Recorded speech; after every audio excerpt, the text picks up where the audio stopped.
I was reborn on the day my sister and I were choosing our future husbands.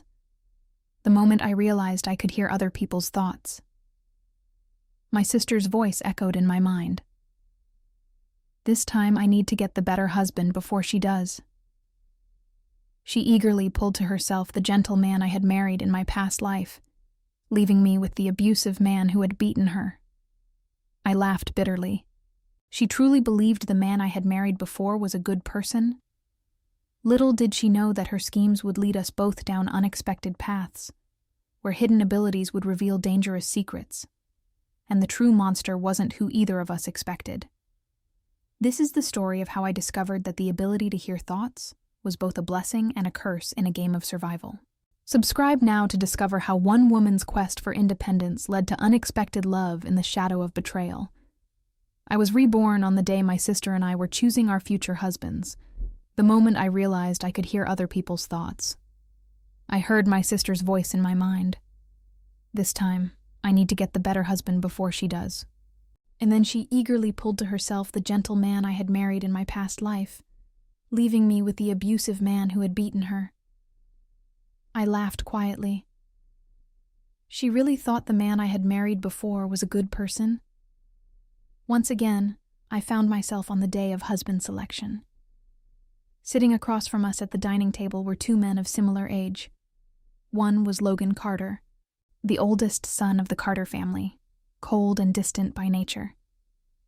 The other was Ethan Carter, the younger son. Though technically illegitimate, he had a mild temperament and was gentle. This time I need to get the better husband first, my sister's voice echoed in my ears. I looked at her, but she hadn't spoken.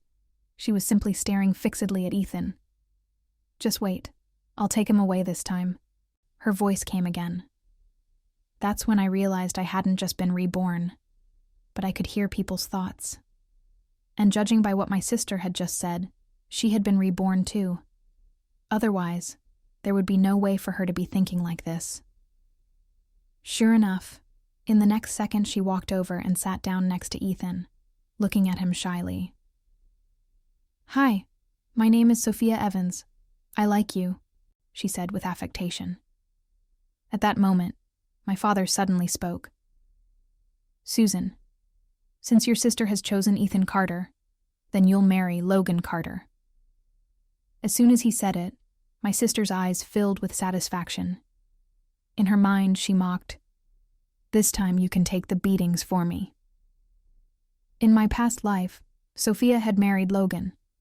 Logan was a successful businessman, always busy with work and known for being emotionally distant.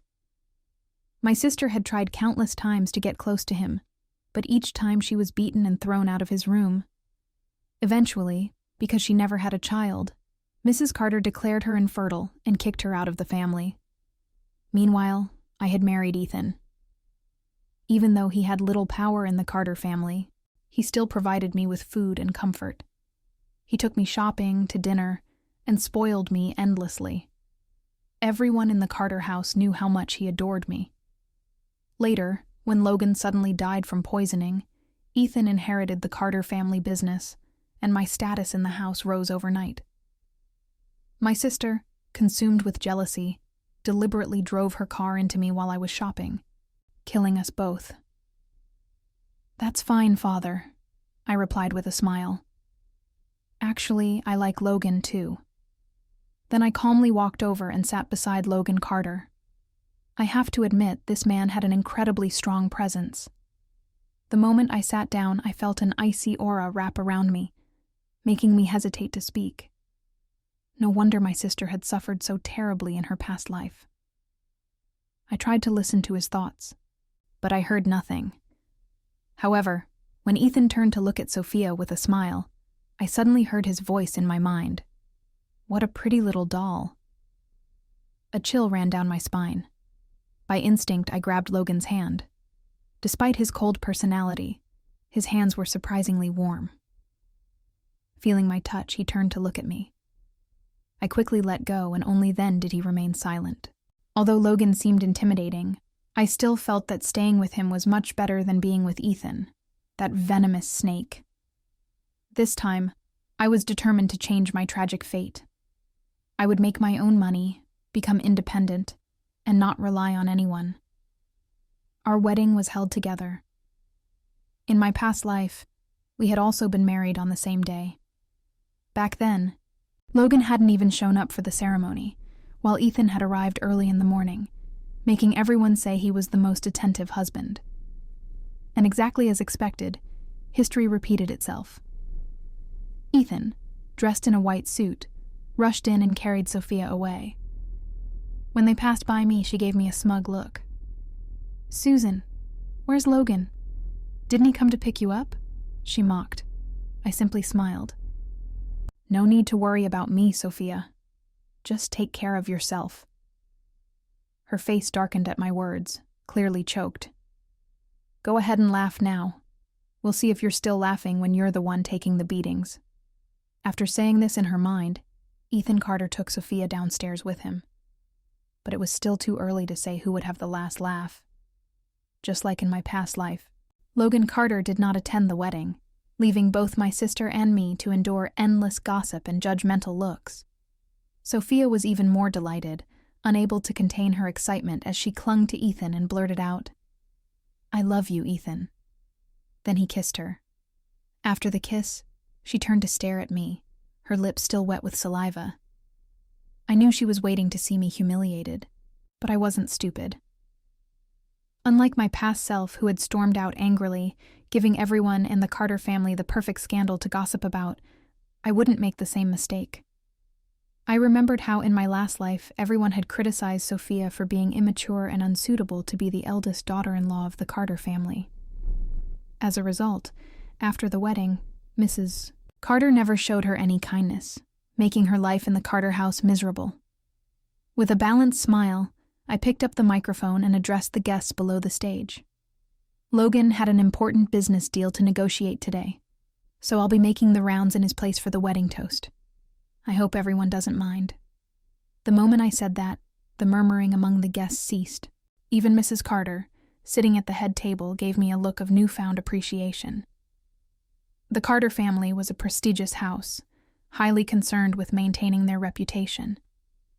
In moments like these, a daughter-in-law needed to show grace and composure. Sophia also noticed Mrs. Carter's reaction, and her eyes flashed with irritation. "Disgusting," she sneered in her thoughts. "Just wait. When it's time for the tea ceremony, I'll make sure you embarrass yourself." Honestly, I found this ability to hear other people's thoughts incredibly useful. It was like having a cheat code for life. Everything became so much easier. When the tea ceremony began, I calmly lifted my dress and walked toward Mrs. Carter. Sophia kept her eyes fixed on me, mentally counting. 1, 2, 3. At the last second, I swerved just in time to avoid whatever she had planned. Instead, she lost her balance and fell hard to the floor, spilling tea all over herself. "Oh no, are you okay?" Ethan hurriedly extended his hand to help her up, but in his mind I heard him sneer, "What an idiot." The entire room turned to look in our direction. Mrs. Carter's face darkened with displeasure. "So careless. Do you even look like a proper daughter-in-law?" "I'm sorry, Mother. It wasn't on purpose," Sophia stammered, trying to cover her embarrassment. But the reluctance in her eyes was obvious. If I were her, I would have just accepted the loss and focused on living quietly.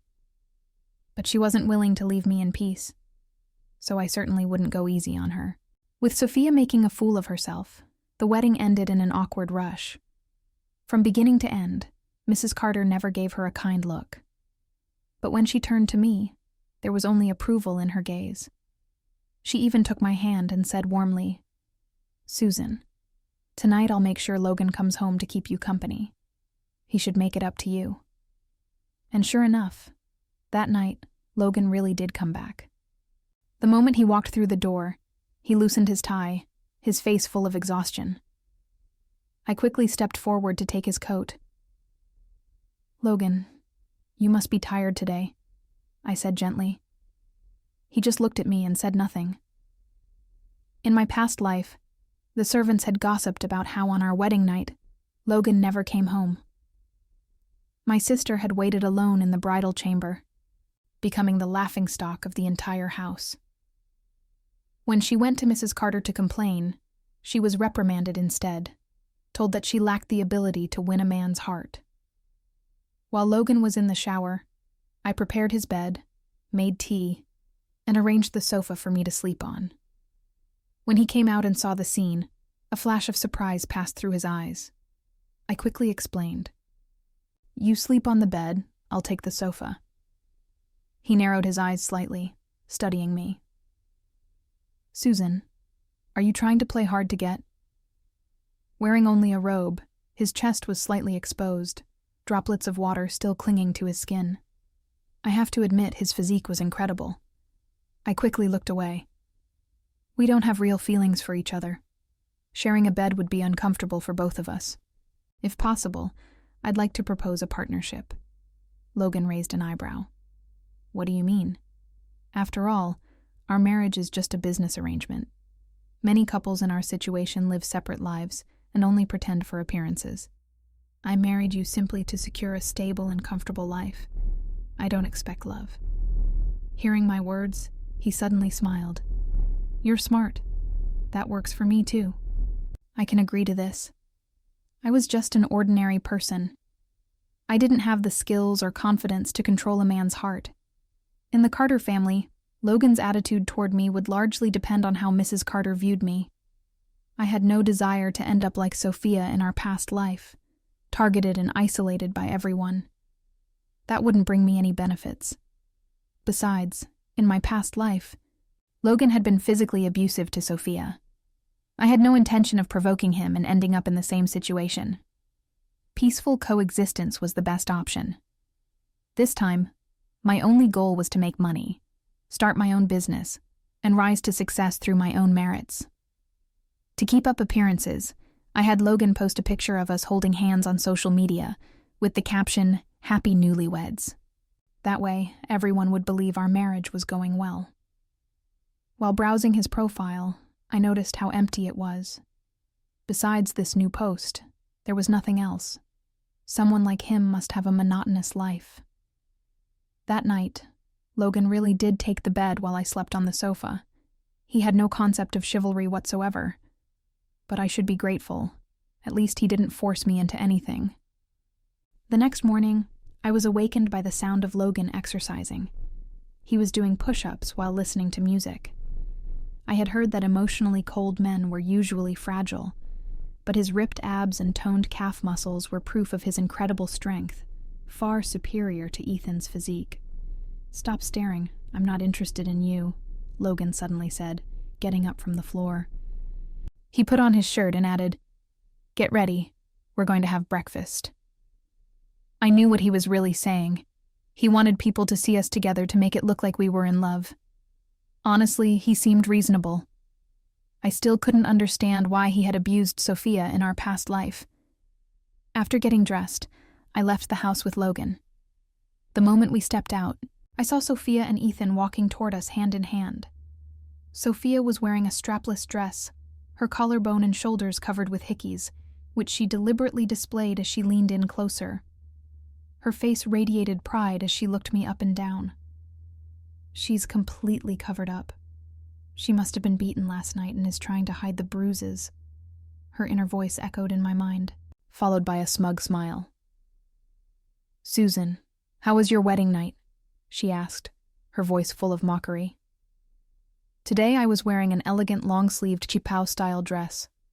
Sophia must have forgotten that Mrs. Carter despised revealing clothes and excessive makeup. But I wasn't about to remind her. I simply smiled.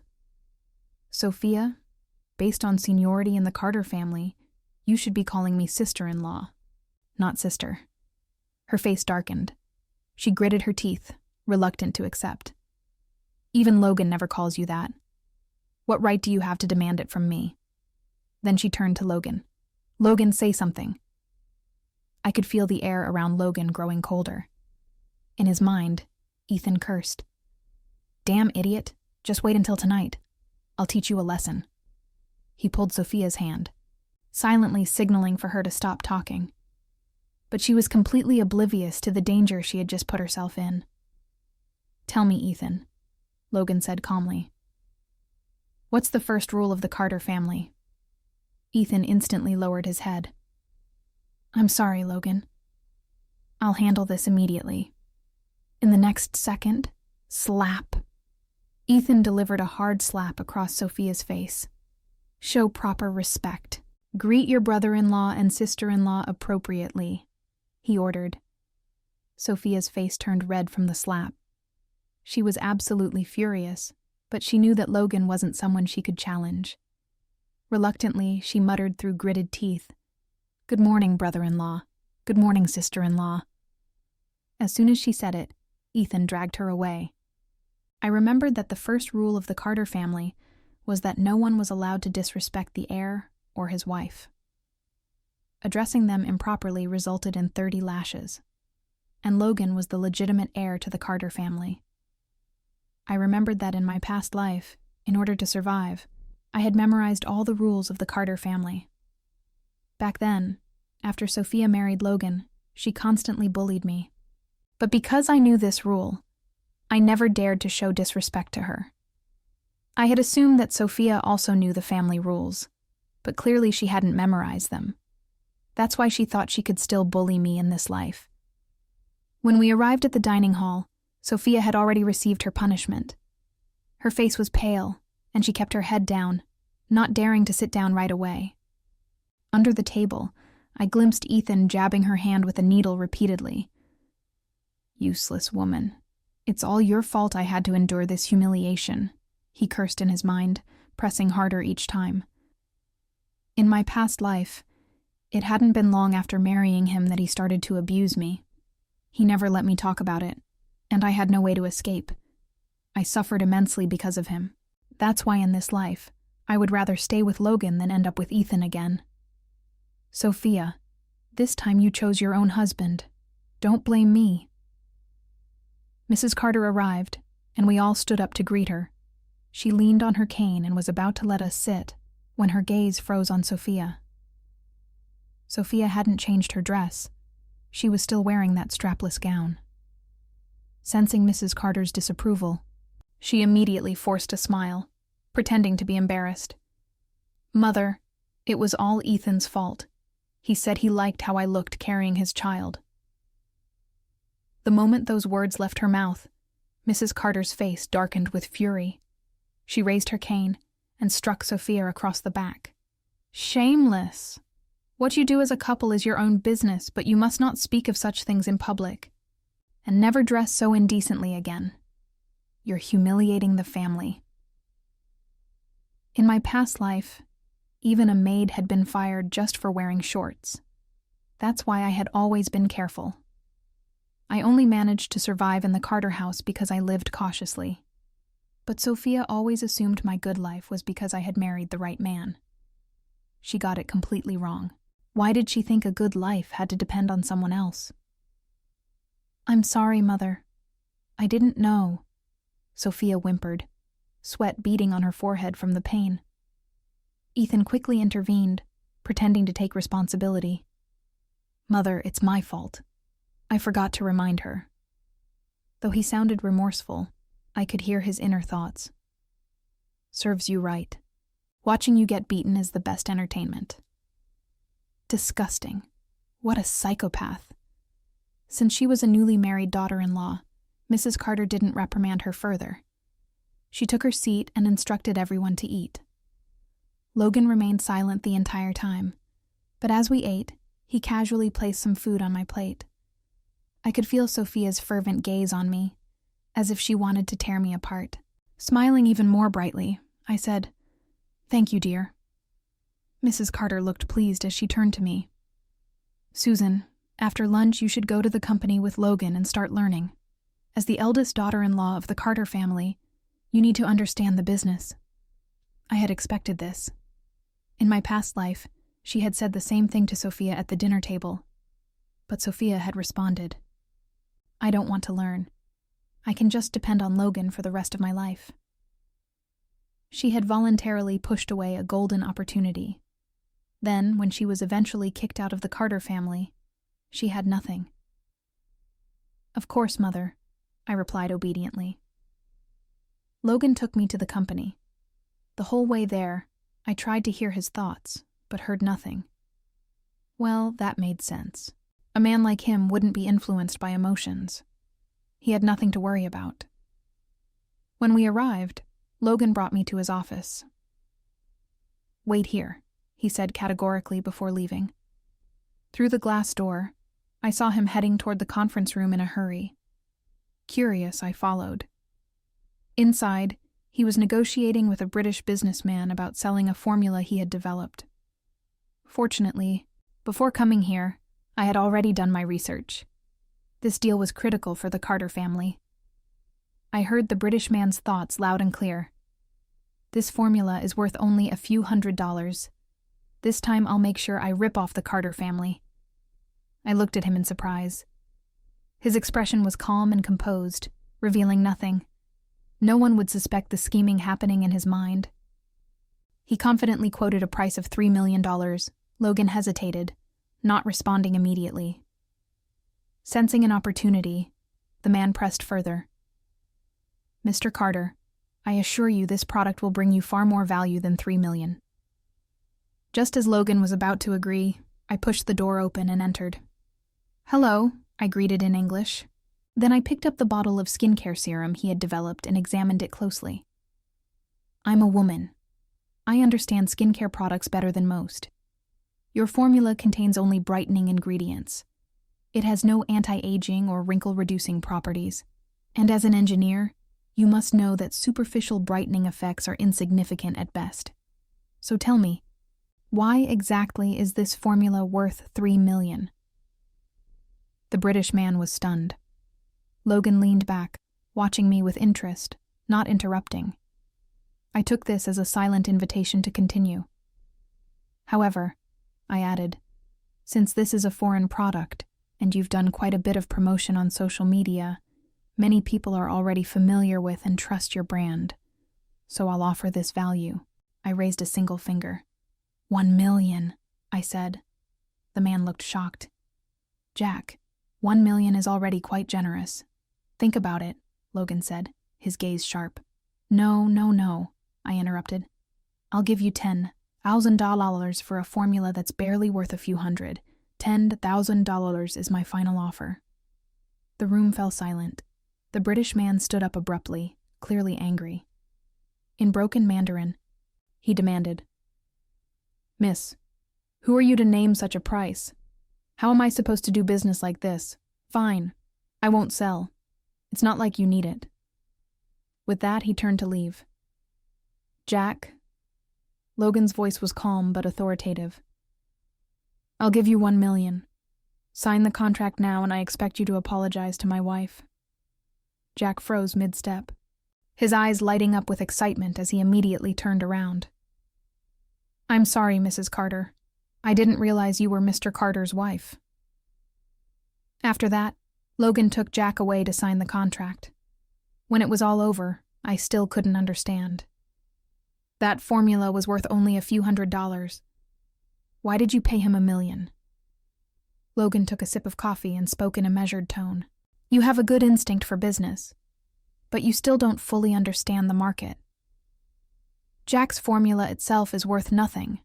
I knew that from the start. What I wanted was the brand he built. While it's not yet well known, he's already established a strong reputation among young women. With just a bit more promotion, I can easily make back that $1 million. Suddenly, it all made sense. So that's why Jack was so confident. He knew his brand had value. Coming here was definitely the right choice. I was learning things I would never have learned in my past life, but I was still curious. "How did you know the formula was only worth a few hundred?" Logan fixed his sharp gaze on me. I forced an awkward smile. "I guessed." He didn't question me further, but I took this opportunity to make a request. "I want to run one of your subsidiary companies." In my past life, Ethan had no status in the Carter family and couldn't give me anything.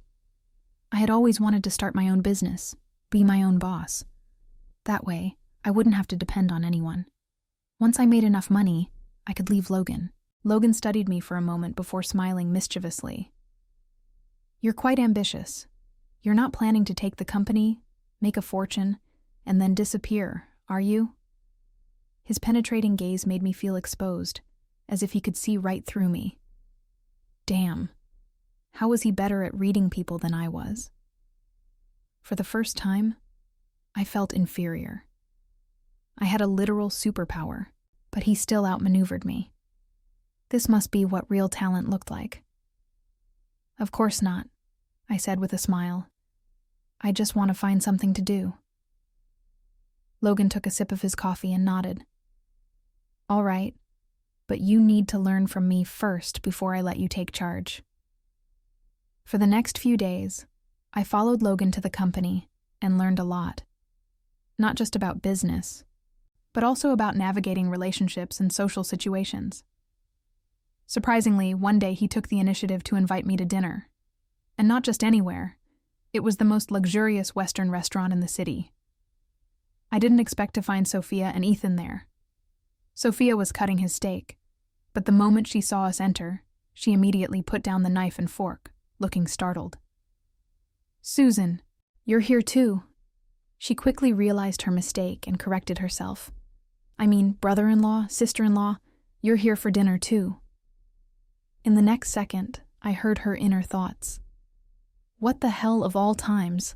Why did I have to run into her now? I can't lose face. Yes, I said with a smile. Logan and I came to have dinner together. As I spoke, I took the initiative to intertwine my arm with Logan's. He didn't resist. Ethan quickly stepped forward and greeted us. Brother-in-law, sister-in-law. Logan didn't acknowledge them.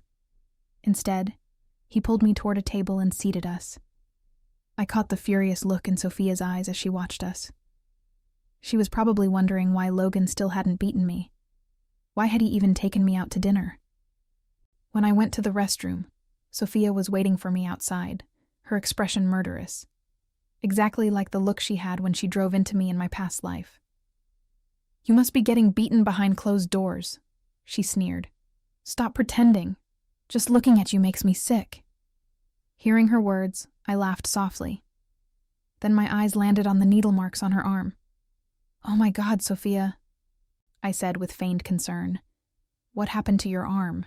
So many needle marks. Her eyes flashed with panic as she quickly covered her arm, glaring at me. It's none of your business. It's just something fun between Ethan and me. Then she smiled maliciously, leaning in. Not that you would understand. Logan probably hasn't even touched you, has he? Unlike Ethan, he wants me all night long. I'm exhausted. She was clearly miserable, yet still trying to act superior. I wondered how long she could maintain this facade. That's wonderful, I said, with a bright smile. I wish you two a lifetime of happiness. I turned to leave, but she suddenly grabbed a handful of my hair and pulled hard. Are you mocking me? She growled. I frowned. She was as insane as she had been in my past life. I struggled to free myself, but before I could, Logan appeared out of nowhere. Without hesitation, he kicked her away. Disrespecting your sister-in-law, he said coldly, looming over her. Do you know what the punishment for that is? I remembered that the punishment was being locked in the underground cell. I had been sent there once before because of Sophia. That place was filled with countless rats, cockroaches, and snakes. She knew exactly what fate awaited her. Her face turned deathly pale. Brother-in-law, I didn't mean to. Please don't do this. But Logan was never one to be soft-hearted. Once he made a decision, he never changed his mind. He ordered Ethan to take her away.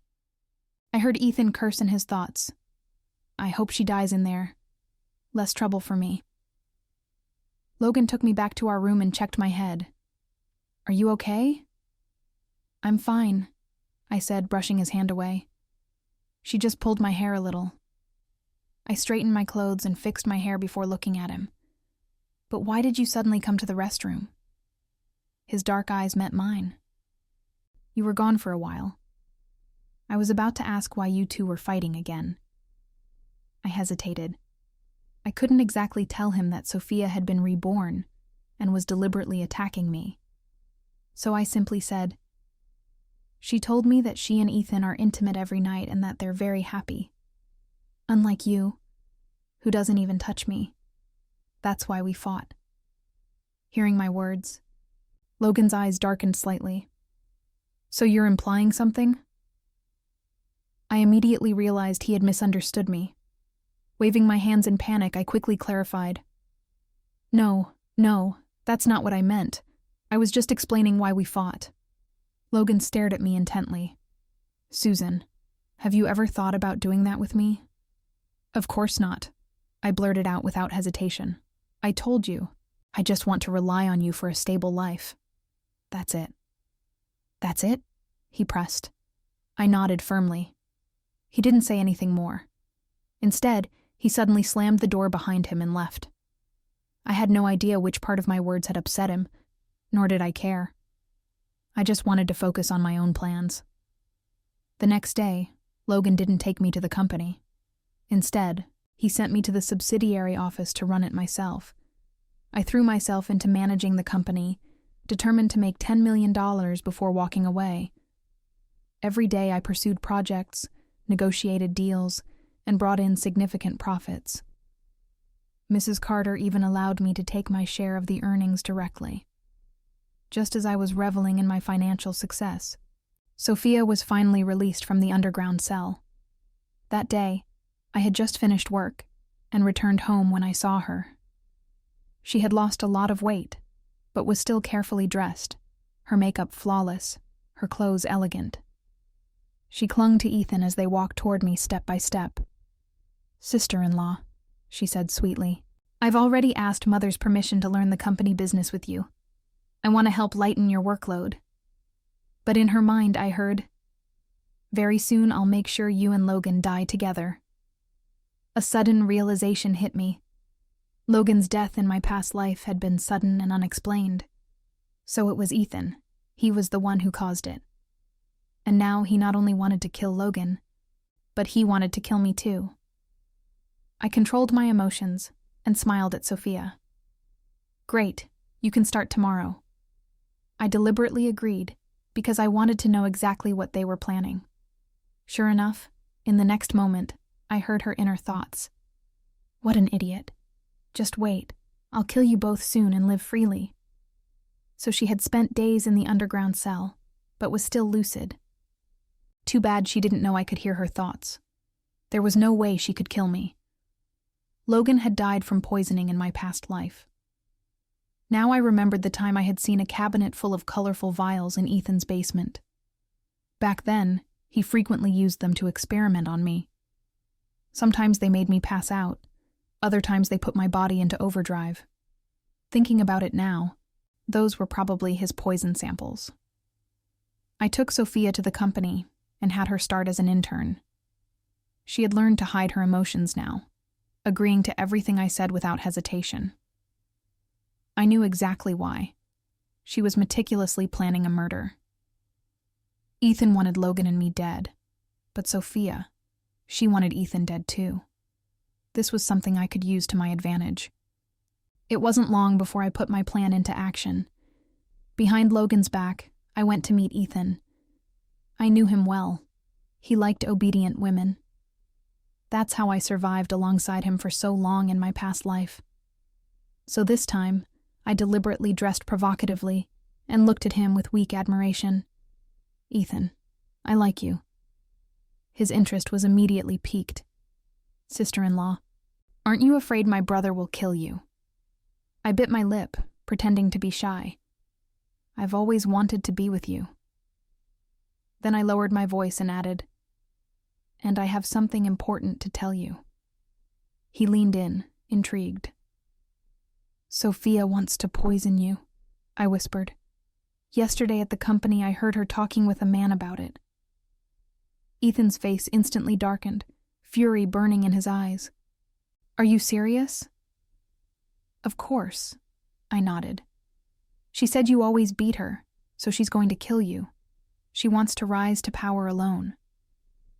Because of my past life memories, I knew exactly how to manipulate him. Hearing my words, Ethan believed me completely. His darkest and deepest secrets, his violent nature, his cruelty, were known only to Sophia and himself. No one else could possibly know about it. "Bitch," he spat. "I'll make her pay." Then he turned to me with a malicious smile. "Sister-in-law, just wait. Once I get rid of Logan and her, you'll be my wife." After saying this, Ethan left. He really thinks I'm that stupid? There was no way I would follow his plan. Without wasting time, I went straight to Logan. His life didn't directly affect me, but in this life he had helped me. He had given me opportunities to make money, and had even taken time to share business strategies with me. When I entered his office and told him everything, he looked surprised. "Do you have any proof that Ethan wants to kill you?" I took out a voice recorder and played our conversation. The first part was me deliberately seducing Ethan to gain his trust. I even cringed at how flirtatious I sounded, so I quickly explained. I was just pretending to gain his trust. Logan didn't respond, but his face darkened slightly. Sensing the change in his mood, I wisely shut my mouth. In the next second, he suddenly pulled me into his arms. The scent of pine surrounded me, and I could hear his heart beating steadily against my ear. I froze, completely taken by surprise. He looked down at me, his gaze intense. "Susan, I advise you to never have thoughts of betraying me. As long as you are my wife, you must remain loyal to me." This idiot. How had he twisted the situation to this? "Forget about that for now," I said, changing the subject. "The important thing is that your brother is planning to kill you. What do you want to do about it?" Logan's expression remained indifferent. "Let's see if he actually has the ability to kill me. If he fails, then he's the one who dies." It was as if he didn't take Ethan's schemes seriously. That night, instead of being cautious, he even took me to a banquet, saying it would help with the subsidiary company's development and allow me to meet potential clients. As soon as we entered, I could feel the weight of countless gazes. Most of them were not friendly. Men are all the same. If I had known, I wouldn't have brought her. I suddenly heard Logan's inner voice and turned to look at him in shock. His face was completely expressionless.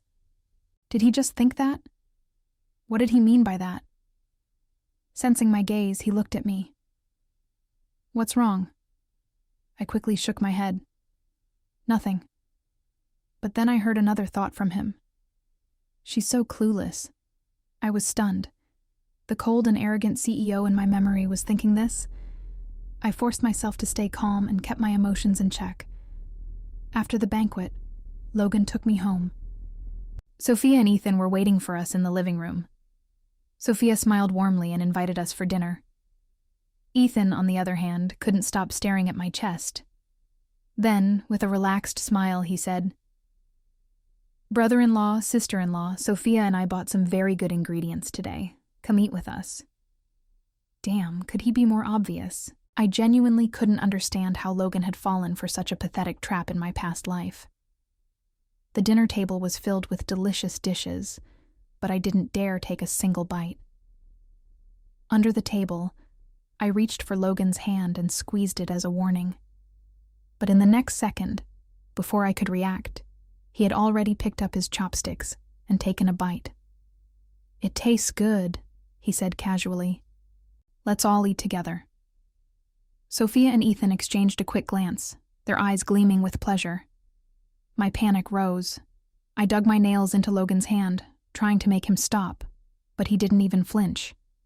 I literally told him they were trying to kill him. Why is he still eating? Just as that thought crossed my mind, Logan and Sophia collapsed at the table. Mrs. Carter stormed in at that moment, her face livid.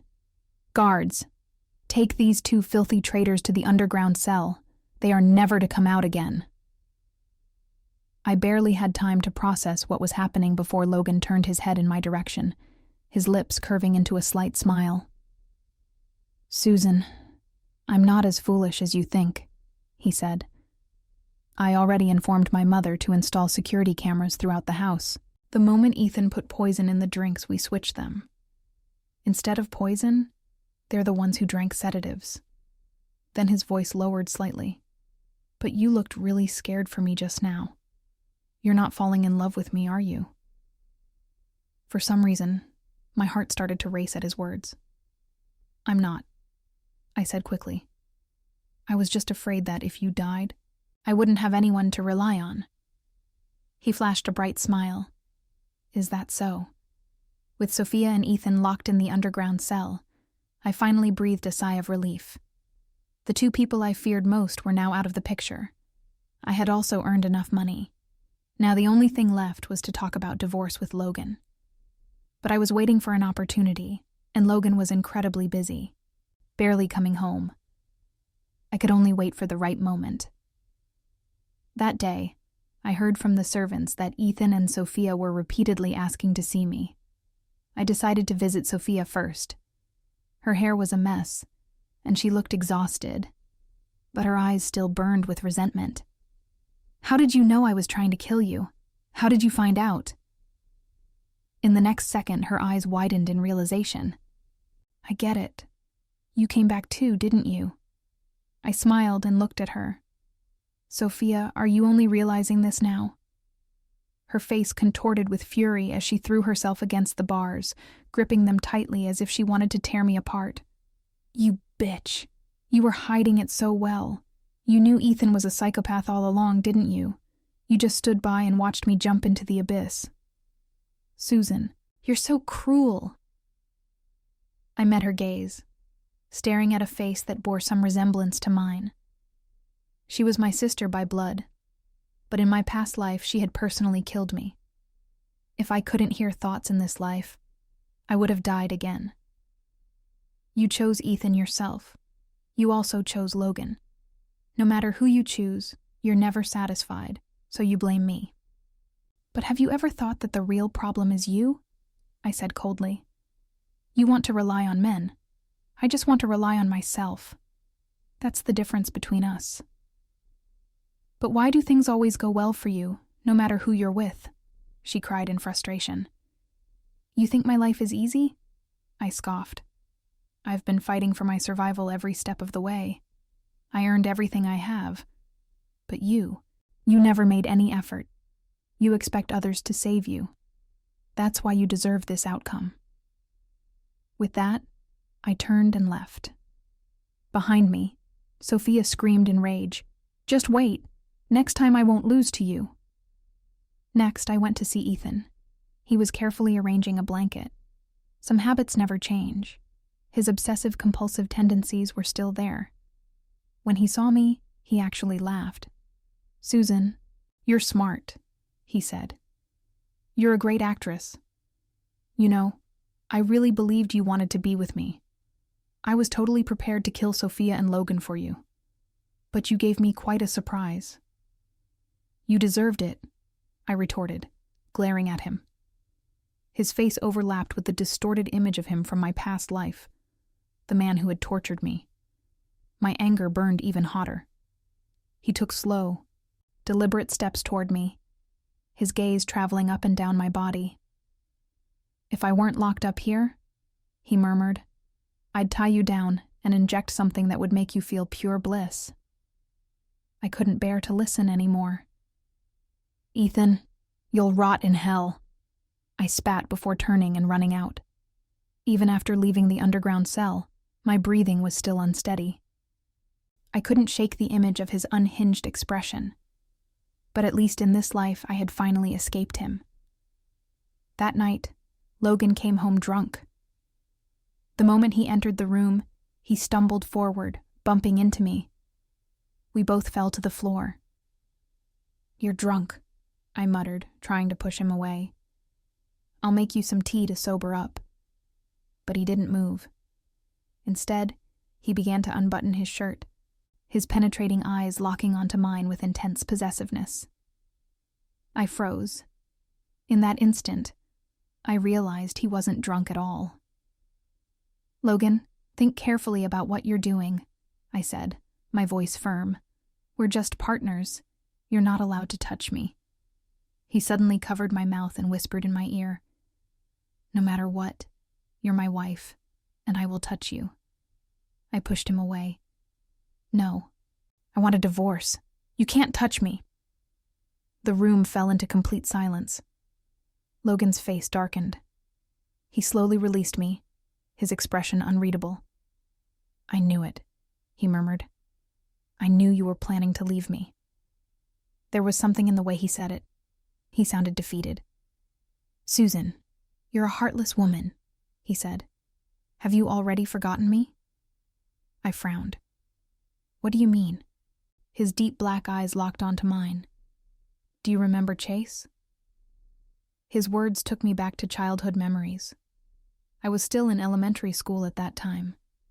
There was a boy with long hair who always wore a mask. The other children constantly taunted him, calling him weak and effeminate. But I defended him, shielding him from their teasing and taking him to the back of the school. "You can't be so timid," I told him. "You have to learn to protect yourself." He slowly raised his head and took off his mask. "Thank you," he said softly. "I just want to grow my hair long so I can donate it to my aunt. She has cancer." It was the first time I saw his face, and I was stunned. He was incredibly handsome. In that moment, I fell in love with him at first sight. From that day on, I stood by his side, protecting him every day. He told me his name was Chase. Later, his aunt passed away and he moved. "I've been looking for you all these years," Logan continued, his voice low, "until the day I discovered I could hear your thoughts. I didn't realize you were the person I'd been searching for all along, because I can only hear your thoughts." He let out a small, bitter laugh. "I never revealed myself because I was waiting for you to come to me first. I wanted to see if you still remembered me." His voice grew even softer. "Then one day I heard your thoughts. You said that once you saved up 10 million, you'd leave me." His eyes turned red. "That's why I've been avoiding you these past few days. I didn't want to face the fact that you were planning to leave me." I was completely shocked. I never expected something so coincidental to exist in this world. Logan could also hear people's thoughts. And at that moment, I realized he had been testing me all along. "So that's why you knew I could hear your thoughts," he murmured. "You deliberately thought those things to confirm, didn't you?" I lowered my gaze. "I'm sorry. I never meant to use you. I was just afraid of being abandoned again. That's why I thought I should save enough money and leave on my own terms." "Do you still want to leave me now?" he asked. I shook my head. Before, I wanted to leave because I thought he didn't love me. I believed that staying by his side would never bring me happiness, so it was better to rely on myself. But now I knew he was Chase. He had been waiting for me all along, so I would stay. I suddenly understood why in my past life he had rejected Sophia so strongly. He knew she wasn't me. That's why he never touched her. As this realization settled in, I felt the warmth of his lips gently pressing against my cheek. "Stay with me forever, Susan," he whispered. My eyes filled with tears. "Yes," I choked. "Forever. Thank God I was given this second chance at life. Thank God I didn't lose the person I was meant to love."